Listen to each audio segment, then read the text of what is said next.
Magandang umaga. Ngayon ay Martes, Hunyo 25, 2019. Narito ang mga balita mula sa iba't ibang panig ng mundo. Ito ang Eagle News International Filipino Edition.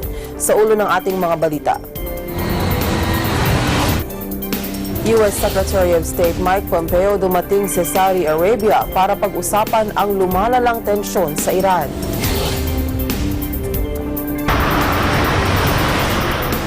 Mga karaniwang mamamayan ng Iran apektado umano ng ipinapatupad na sanction ng U.S. government. Inflation tumaas ng 37%. Protest leaders sa Hong Kong planong magsagawa ng mas malalaking demonstrasyon sa Miyerkules laban sa extradition bill. 14 na katao patay sa pagbagsak ng isang tent sa kasagsagan ng isang religious ceremony sa India.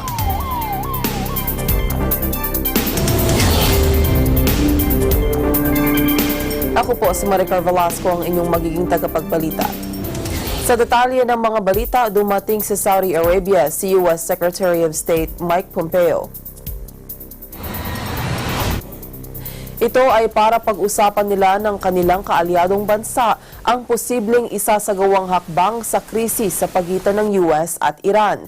Si Pompeo ay sinalubong ni bagong US Ambassador to Saudi Arabia John Abizaid at Saudi Foreign Minister Ibrahim Al-Assaf sa kanyang pagdating sa Red Sea City ng Jeddah.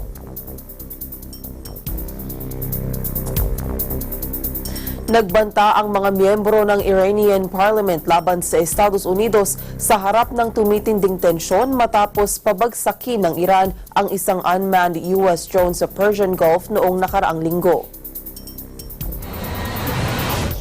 Ito rin ang babala ng isang top Iranian military commander na manganganib ang buhay ng mga US forces kapag lumala ang hidwaan at magkaroon ng uncontrollable consequences sa rehiyon.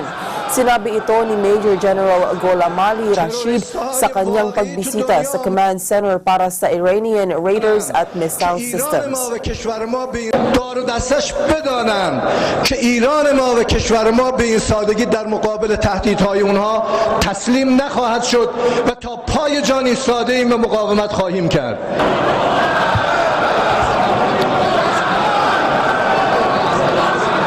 تروریست‌های واقعی تو دنیا. Apektado umano ng pinapatupad na sanction ng US government ang mga karaniwang mamamayan ng Iran. Sinabi ng isang Iranian accountant na si Shiva Keshavars na nararamdaman nila ang epekto ng economic war at ang mga mamamayan ay nasa ilalim ng extreme pressure. Aniya bagamat laging sinasabi ng pamahalaan na dapat silang magpakatatag at tiisin ang pressure, subalit nararamdaman na rin aniya nila ang hirap. Sa ilalim ng US sanctions, bumaba ang halaga ng pera ng Iran ng halos 60%. Ang currency ng Iran ay bumaba mula nang simulan ang nuclear deal. Ang isang US dollar ay katumbas na lamang ng 42,000 riyals. Tumaas rin sa 37% ang inflation sa Iran na nagresulta rin sa pagtaas ng presyo ng mga bilihin. جنگ اقتصادی هست این که مسلمه فشارم خیلی داره به مردم میاد ولی خب میگن تحمل کنید دیگه صدای استخونمون هم داره در میاد تا این حد بیشترش به خاطر همون تحریما بوده. بالاخره تاثیر گذاشته. وقتی جنس نیاد جلو جنس رو بگیرن طرف مجبوره با دلار قیمت بالا بگیره که با همون دلار هم بفروشه دیگه. بالاخره خیلی تاثیر گذاشته. با دلار مثلا پایین بخره اونم با دلار پایین میفروشه. ولی الان با دلار مثلا 13 تومان 12 تومان بخریم مجبوری هم بالاتر بفروشی دیگه. ضرر که نمیشه کرد.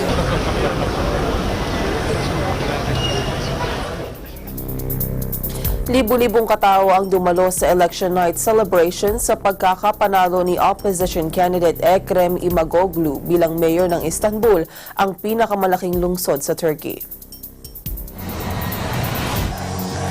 Lamang si Imamoglu ng 777,000 votes sa kanyang kalaban na agad na nag-concede. Magugunitang nanalo si Imamoglu sa isinagawang election noong Marso 31, subalit kinwestiyon ni Turkish President Recep Tayyip Erdogan na miyembro ng Justice and Development Party ang resulta ng halalan. Dahil dito, pinawalang bisa ng Turkey Electoral Board ang resulta ng eleksyon at nagpa siyang magsagawa ng re-election. Egemenlik kayıtsız şartsız milletindir. Bunu hiç unutmayacağız. Yarından tezi yok. İşimize başlıyoruz. İstanbul için çok çalışacağız. Çok çalışacağız. Hepinize söz veriyorum.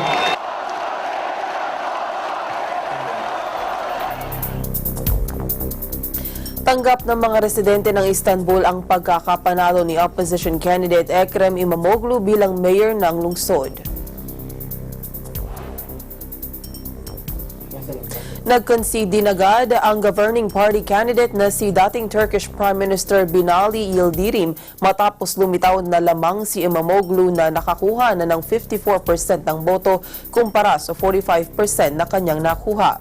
Binati rin ni Turkish President Recep Tayyip Erdogan si Imamoglu sa kanyang pagkakapanalo.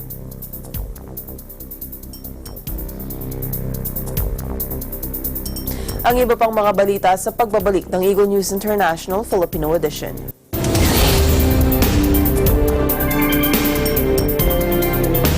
Mga isyung panlipunan.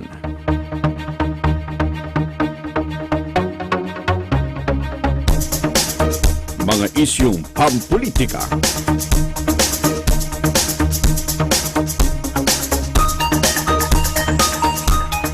Tatalakayin, lilinawin, kasama ang mga batikang komentarista, Congressman Dante Marcoleta at Jen Sobartiaga sa Ganang Mamamayan. Lunes hanggang Biyernes, alas 8 hanggang alas 9 ng umaga.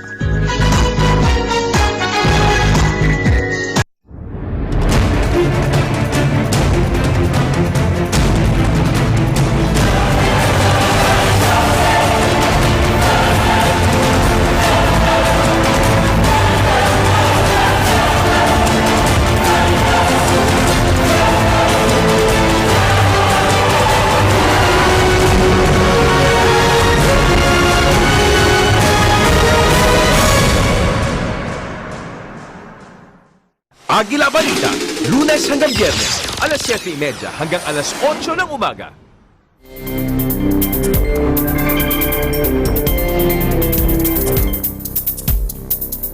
Ipinahayag ng mga protest leaders sa Hong Kong na plano nilang magsagawa ng mas malalaking demonstrasyon sa Miyerkules sa pag-as ang mapansin sila ng world leaders na dadalo sa Group of 20 Summit.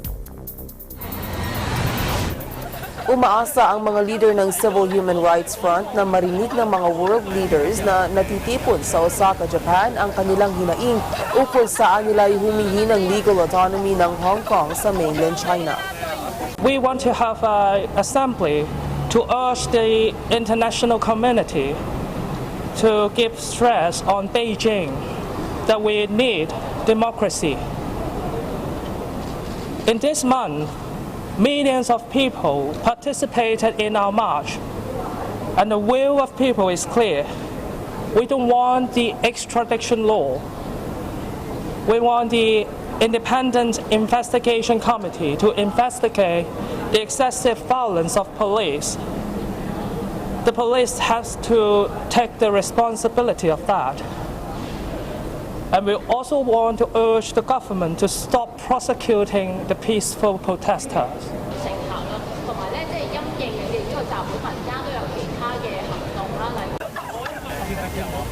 Labing-apat na katao ang namatay sa pagbagsak ng isang tent sa kasagsagan ng isang religious ceremony sa India. Nagpahayag agad ng pakikiramay sa mga biktima si Indian Prime Minister Narendra Modi sa nangyaring insidente sa Rajasthan State. Bukod sa 14 na nasawi, nasa 50 katawang nasugatan sa insidente. Sinabi ni Western Rajasthan State Chief Minister Ashok Gehlot na isang malakas na bagyo ang dahilan ng pag-collapse ng tent na kinaroroonan ng mga biktima. Ipinag-utos naman ng opisyal ang pagsasagawa ng investigasyon sa insidente. हमारी first priority थी कि इवैक्यूएशन करें, लोगों का इलाज कराएं, उसके बाद आगे कार्रवाई आगे की जाएगी। हॉस्पिटल में मरीजों को प्रॉपर इलाज मिल जी रहा है? बिल्कुल बिल्कुल मिल रहा है। कलेक्टर साहब वगैरह सब यहीं पे हैं, डॉक्टर्स की टीम आ गई है, सबको पूरा इलाज दिया है। तो sir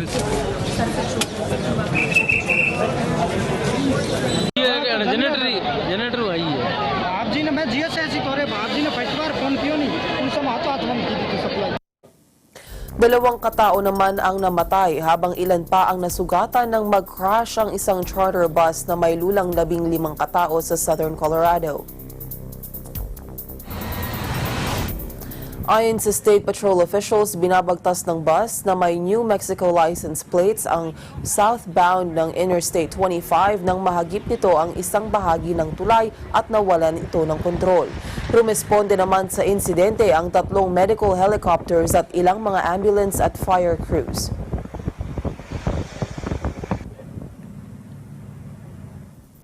Binaril at napatay ang isang police officer na rumesponde sa isang reklamo ng bad check sa isang food market malapit sa St. Louis. Ayon kay North County Police Cooperative Chief John Buchanan, rumesponde si Officer Michael Langsdorf sa isang tawag tungkol sa isang insidente ng bad check sa isang food market sa Wellston, 9 milya sa hilagang kanluran ng St. Louis. 5 minuto ang nakalipas matapos makarating sa lugar si Langsdorf ay nakatanggap ang mga otoridad ng report na nabaril ang pulis. Naideklara itong patay makalipas ang ilang oras. Ayon kay Buchanan, nasa kustodiya na nila ang isang suspect subalit tumanggi munang magbigay ng iba pang detalye.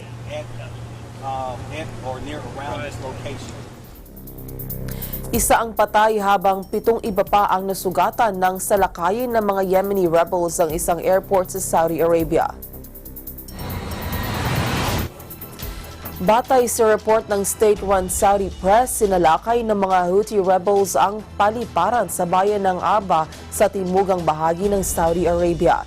Isa sa mga nasawi sa pag-atake ay ang Syrian resident. Samantala, ipinahayag naman ng isang Houthi spokesman na naglunsad sila ng drone attack sa mga Saudi airports na nasa Aba at Jizan. Inako rin ng Iranian-backed Houthis ang responsibilidad sa mga nangyaring drone strikes sa target ang pangunahing Saudi oil pipeline sa mga nakalipas na linggo.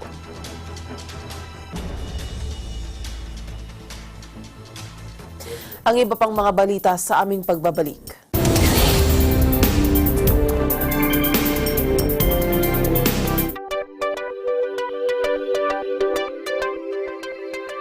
Dito sa Net25 at OSN, siguradong at home ka dito.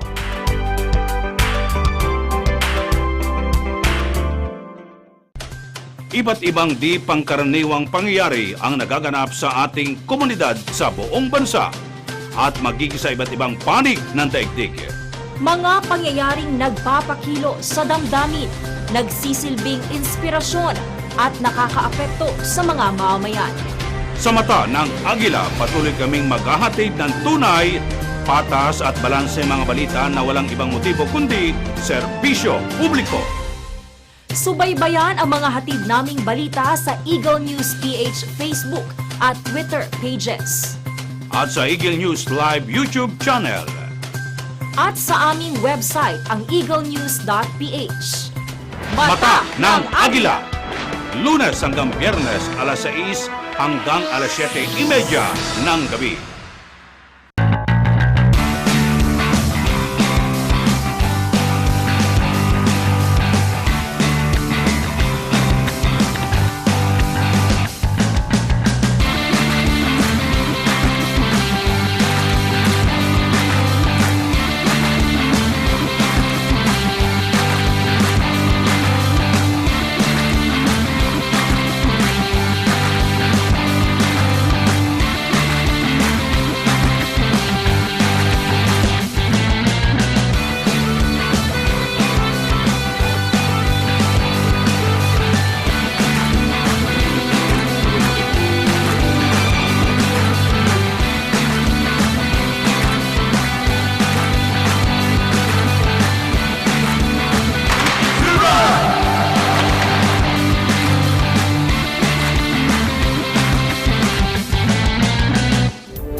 Nagsasagawa na ng investigasyon ng U.S. government sa nangyaring airplane crash sa Hawaii na ikinasuwi ng 11 katao.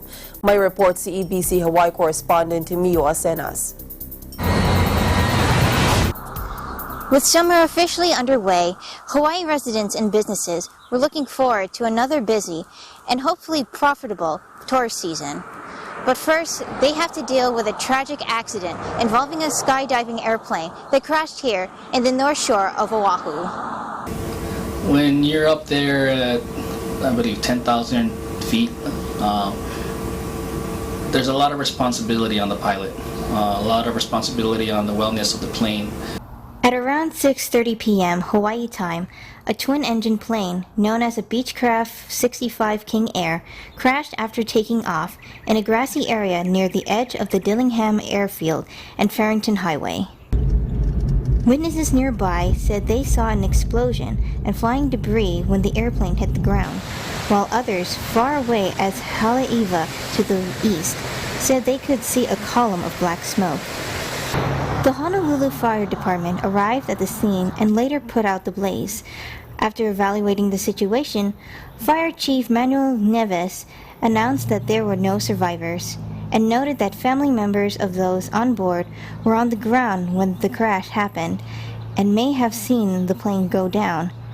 Neves even described the event as one of the most tragic he ever experienced in his 40 years of service. At first, authorities estimated that 9 people perished in the crash. However, on the following Saturday morning, an official from the Federal Aviation Administration, or FAA, updated that their investigation showed 11 people on board.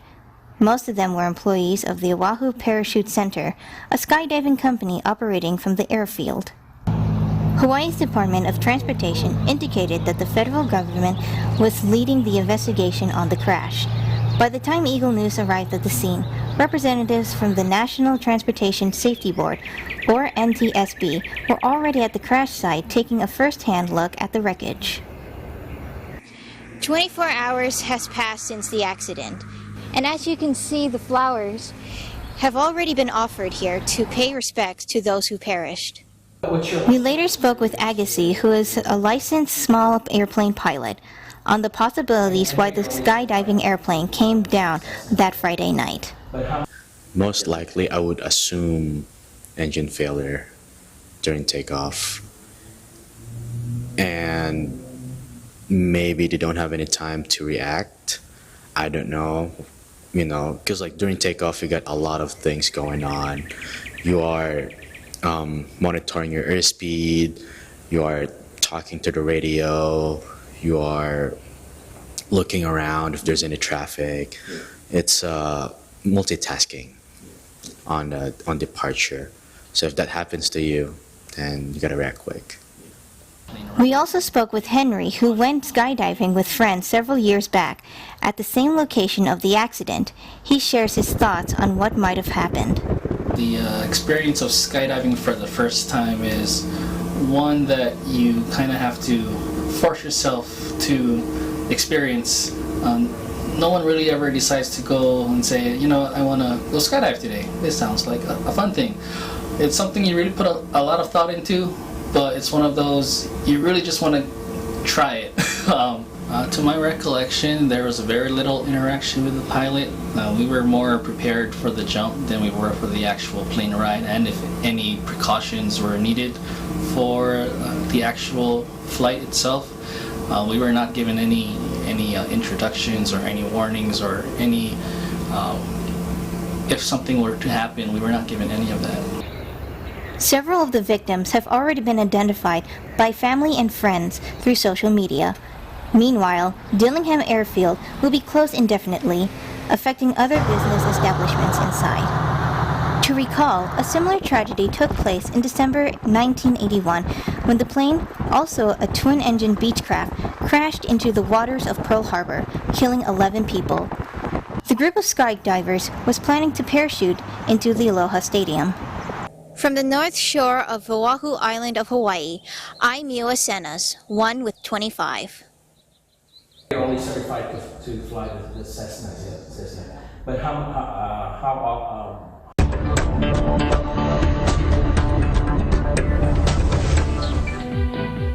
Umapela si International Monetary Fund Chief Christine Lagarde sa US at China na pahupain na ang lumalalang trade tensions.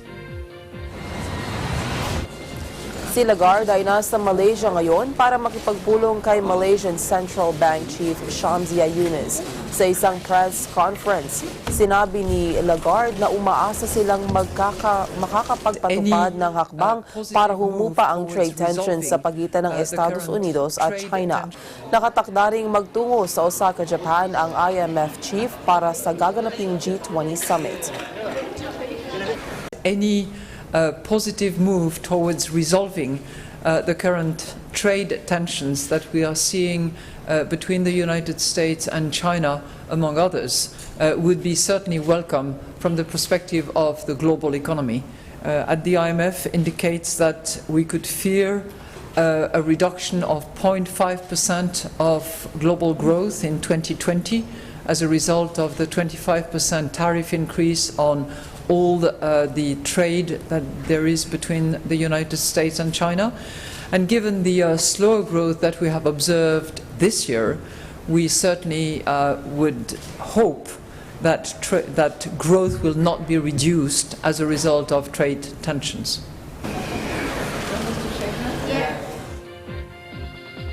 Ipinahayag ng isang Chinese official na hindi matatalakay sa gaganaping G20 summit sa Japan ang nangyayaring kilos protesta sa Hong Kong.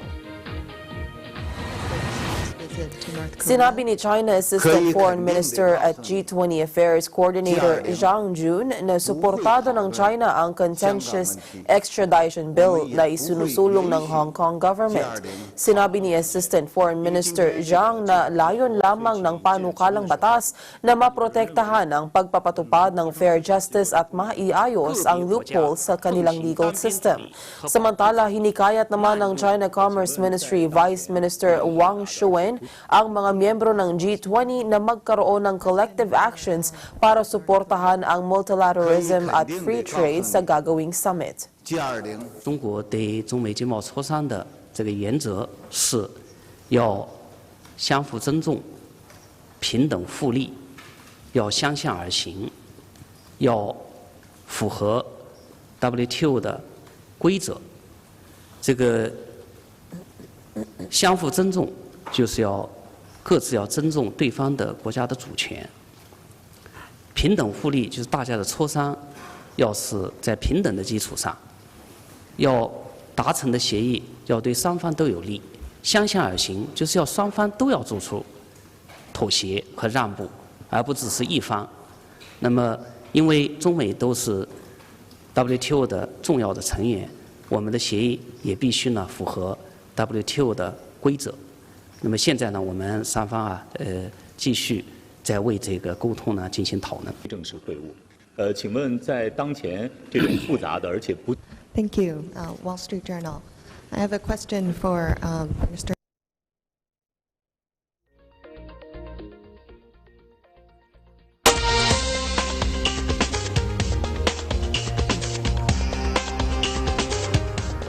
Agad lumikas ang mga office workers sa kanilang pinagtatrabahuhang gusali matapos yanigin ng malakas na lindol ang lungsod ng Darwin sa Australia kahapon. Niyanig ng lindol ang most northern city ng Australia ilang sandali matapos yanigin din ng malakas na lindol ang bandang Sea sa Indonesia. Inilikas ng mga otoridad ang mga tao sa Central Business District dahil sa nagpapatuloy na pagyanig. Ayon sa US Geological Survey, may lakas na magnitude 7.3 ang lindol. Naramdaman din ito sa ilang bahagi ng Indonesia at sa East Timor. Just the entire building, everything you're standing on is just trembling along with yourself, and it's amazing what Mother Nature can do. How insignificant it makes you feel. Basically, sitting there eating our lunch, and the building started to shake. So, as normal, you still sit there because you think it's going to go away. Then it came back again, got worse. I just looked at one of my fellow employers and I went, "Yep." She went, "Let's get out of here." I said, "Yep, I'm with you." So I'm just worried about my lunch. Someone might be eating it. Yeah, it's going to be okay. So yeah, but I never felt anything like it. I've lived here just about all my life. I've never felt anything like that. It's the most intensive one I can remember.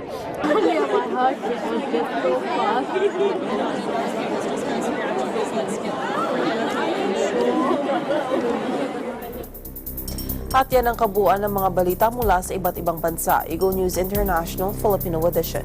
Sa pangalan ng mga bumubuo sa Eagle News Service, ako po si Maricar Velasco and I am 1 with 25. Susunod na ang Agila Balita.